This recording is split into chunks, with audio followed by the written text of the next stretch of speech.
Dans cette vidéo, nous allons pratiquer ce que nous avons vu dans le précédent cours. Pour cela, nous allons lancer notre interface graphique PG Admin. Donc, je clique là.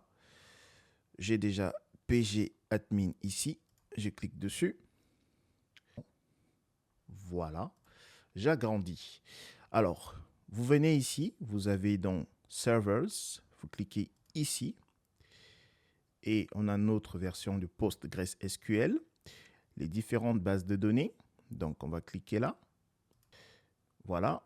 Et on a notre base de données qu'on a configurée précédemment. Donc, je clique là. Et là, je viens ici sur Schema. Et sur le Schema schéma public, ici. Et je descends sur l'objet Tables, les tables. Je clique ici. Et si vous vous souvenez, on a l'ensemble de nos tables. Alors, comment lancer une requête? Donc, ce qu'on fait, c'est, vous venez ici, clic droit, vous faites Query Tools, et là, on va écrire nos requêtes ici. Alors, précédemment, on nous a demandé, en fait, de retourner les codes postaux de la table adresse. Donc, regardez, la table adresse est ici. Si je clique là, j'ai columns en anglais. Et ici, en fait, j'ai l'ensemble des colonnes. Et ici, j'ai la colonne postal code. Donc, nous allons écrire notre requête. Donc, c'est select, notre mot-clé, le nom du champ de la colonne, postal code. Donc, postal code. Voilà.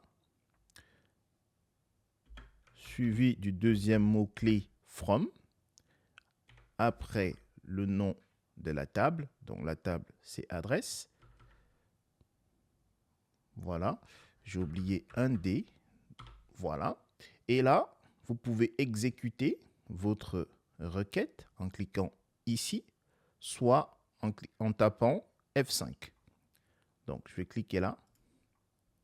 Voilà, notre code s'exécute. Tout s'est bien passé. Vous avez le message ici. Et on a le résultat ici. Dans la deuxième question, il nous était demandé en fait de retourner les codes postaux et la dernière date de mise à jour. Donc, ici, on a last update pour retourner en fait la dernière date de mise à jour.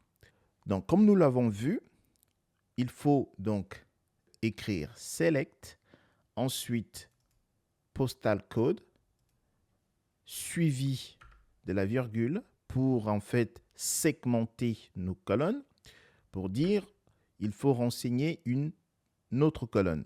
Alors, supposons que en fait on s'arrête là et on exécute notre code. Qu'est-ce qui va se passer? On fait donc postal code, virgule, et on ne renseigne rien après. Exécutons notre code. Regardez. Là, on a une erreur.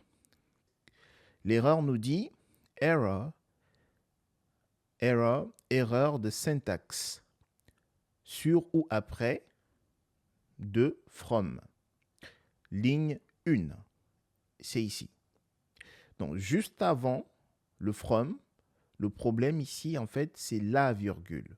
Pourquoi? Parce qu'on n'a pas plusieurs colonnes qui sont renseignées. Donc, comme souligné précédemment, si on met une virgule, on doit obligatoirement rajouter une autre colonne. Donc, ici, on va donc mettre last update. Voilà. Si cette fois-ci, on exécute notre code, on a le résultat attendu. Si une fois de plus, parce que ça, c'est l'erreur que la plupart des débutants commettent souvent, c'est là, ils mettent une virgule. Et si on exécute à nouveau, on a une erreur. Et c'est toujours la même. C'est toujours cette virgule qui nous pose problème ici. Donc, si vous devez retenir, c'est que si on vous demande de retourner 3 champs, alors vous allez segmenter vos colonnes avec 2 virgules. Si, par exemple, on vous demande de retourner 2 champs, vous allez segmenter vos 2 colonnes avec une virgule. En résumé, ce qu'il faut retenir, c'est que le mot-clé select nous permet de sélectionner les données dont nous avons besoin. Et le mot-clé from nous permet en fait d'indiquer la table d'où proviennent ces données.